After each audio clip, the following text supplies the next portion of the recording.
Petite voix, la petite voix, la petite voix, la petite voix. Joyeux Noël! Cette année, la Petite Voix s'associe à Mama Édition pour vous offrir un Noël tout en douceur, tout en spiritualité et surtout, tout en livres. Chaque jour de la semaine, je lirai ici l'extrait d'un livre accompagné d'un petit mot de son auteur. Je suis ravie de vous proposer ces petits moments inspirants comme des respirations dans le tumulte qui précède souvent les fêtes.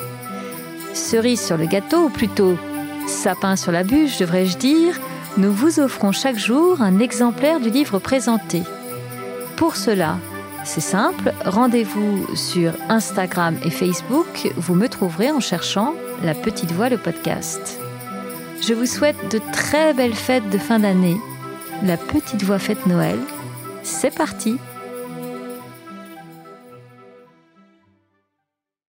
Toute fin est un commencement. C'est ce que nous apprend Nathalie Sudman dans son livre « Revivre », dans lequel elle raconte son expérience de mort imminente en Irak.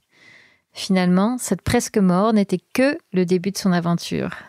Lors de ce voyage hors de son corps, elle vit des expériences magnifiques et bouleversantes qu'elle raconte dans son livre. Bienvenue dans le récit de celle qui se présente comme une sceptique à l'esprit ouvert, un récit entre mondes visibles et invisibles.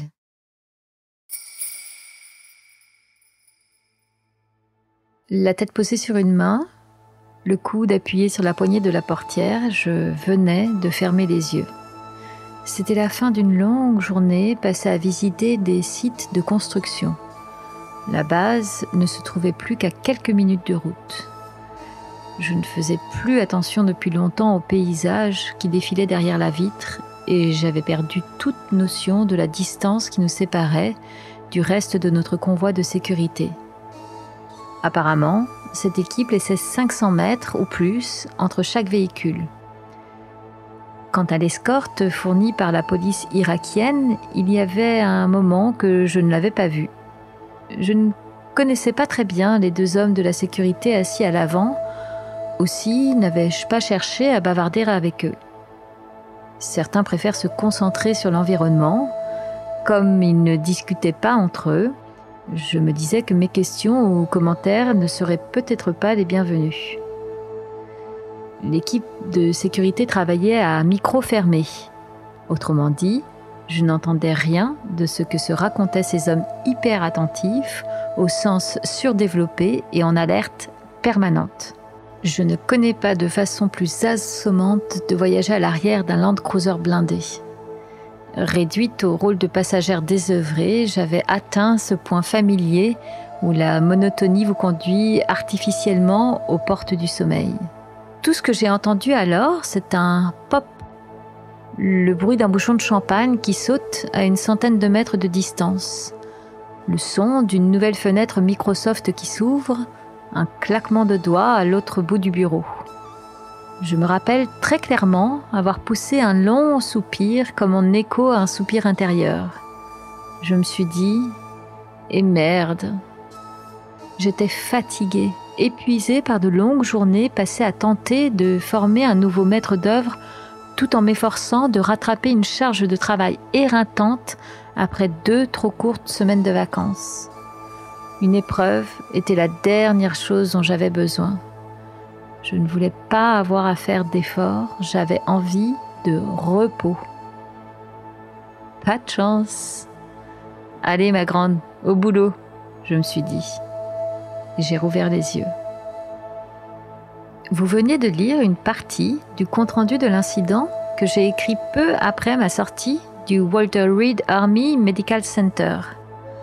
Pendant tout le mois où j'y suis restée hospitalisée, je n'ai pas cessé de revivre cette histoire en pensée, en m'attachant volontairement, sans relâche, à n'en garder que les éléments dont je me souvenais réellement. Il est facile d'ajouter ou de soustraire des détails à un souvenir. Nous le faisons tous, sans même y réfléchir. J'étais déterminée à ne pas me livrer à ce genre de fiction à mesure que j'y repensais. J'avais l'espoir d'inclure ce récit dans un livre que je comptais écrire sur les 16 mois que je venais de passer à superviser l'exécution de contrats de reconstruction en Irak. Je voulais rester au plus près de mes souvenirs, sans verser dans des descriptions histrioniques de la guerre. J'étais fermement résolue à ne pas me laisser happer par la politique, à éviter tout simplisme idéologique consistant à soutenir aveuglément ou au contraire à condamner en bloc notre action en Irak. Je ne voulais surtout pas m'embourber dans une glorification enthousiaste ou à l'inverse dans une diatribe outrée dénonçant la corruption ou les actes honteux qui se pratiquaient sous couvert de l'effort de reconstruction. Le sensationnel se vend bien, mais pour ma part, je suis convaincue que les récits plus nuancés contiennent des vérités précieuses. Je voulais être en mesure de relater cette expérience d'une façon qui décrirait fidèlement l'incroyable et merveilleux condensé d'humanité dont j'avais été témoin dans toute la richesse de ses complexités et de ses paradoxes, et je voulais que cela mène vraiment quelque part. Ainsi, tous les détails mentionnés ci-dessus sont vrais, à moins que l'on considère l'omission comme un mensonge. Car, malgré toute ma détermination à raconter les choses telles qu'elles se sont passées, j'ai d'abord eu l'intention, et je m'en amuse aujourd'hui, de mettre de côté ce qui d'un point de vue personnel constitue l'aspect le plus intéressant de l'accident. Voici donc la partie manquante de l'histoire. J'étais dans le 4x4, la tête posée sur la main, à moitié endormie, et l'instant d'après, je n'y étais plus. Pour décrire ce mouvement instantané, je dirais que je suis passée d'un lieu à un autre en un clin d'œil, faute d'une meilleure expression. Dans ce nouvel environnement, je me tenais sur une estrade ovale, un peu voûtée, couverte de poussière, le teint recuit et l'air un rien intrépide dans mon treillis déchiré et couvert de sang. Et je m'adressais à des milliers d'êtres tout de blanc vêtus. Ces personnalités étaient rassemblées sur plusieurs niveaux, tout autour de moi, comme si je me trouvais au centre d'un immense stade. Le plus petit diamètre de l'estrade mesurait 6 bons mètres.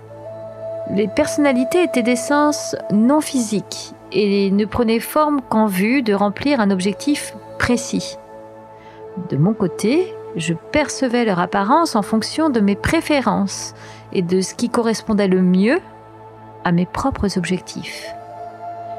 À cet instant, dans la mesure où je venais d'être brusquement transféré là depuis le plan physique, il était plus simple de les percevoir sous forme humaine, vêtus de robes d'un blanc éclatant. Je connaissais la plupart de ces milliers d'êtres et tous étaient mes égaux, en dépit de leur admiration pour ma récente facétie sur Terre. Bon, il faut dire que c'est un peu culotté, n'est-ce pas, de choisir de sauter dans l'explosion d'une bombe. Je savais que ce rassemblement réunissait de nombreux groupes représentant un large éventail d'intérêts et de responsabilités liés non seulement directement à la Terre et aux énergies de l'univers physique, mais aussi à des dimensions et des questions bien plus vastes. Mishka, vous qui êtes l'éditrice de Revivre, qu'est-ce qui vous a donné envie de publier ce livre en France ? Un jour, j'ai reçu un mail de mon amie Audrey Fella qui m'envoyait un paragraphe d'un petit texte qu'elle avait elle-même reçu par mail de quelqu'un d'autre. C'était comme une chaîne. Et j'ai tout de suite aimé ce paragraphe parce qu'il décrivait de façon lumineuse comment des êtres de lumière, justement, s'occupaient de remettre en état un être humain qui avait été pris dans un accident et que cela se passait, j'aime beaucoup la formule healing by intent, guérir par intention. L'intention créant sa réalité. Et donc là, j'ai eu une petite voix qui m'a dit qu'il pouvait y avoir quelque chose d'intéressant pour ma édition. Et j'ai remonté la piste. C'est comme ça que nous sommes arrivés à Nathalie Sudman. La petite voix fête Noël, c'est fini pour aujourd'hui. Je vous donne rendez-vous demain pour un nouvel extrait. Si cet épisode vous a plu, s'il vous a inspiré, alors dites-le moi avec des étoiles, des bonnes notes et des commentaires sur votre plateforme de podcast préférée. Ça aide vraiment à faire découvrir la petite voix à d'autres personnes. Retrouvez-moi aussi sur Facebook et Instagram en cherchant simplement La Petite Voix, le podcast. Merci beaucoup et à demain pour la suite de La Petite Voix Fête Noël.